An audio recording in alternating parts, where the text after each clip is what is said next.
I have been enjoying the performance of the Seeker35 all weekend. It's a squealing winner.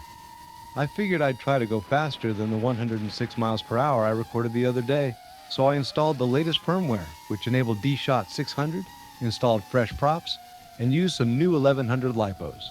It was ready to rock. As you can see, I hit 121 miles per hour. Impressive for a 3.5-inch drone.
Please like and subscribe and get out and fly.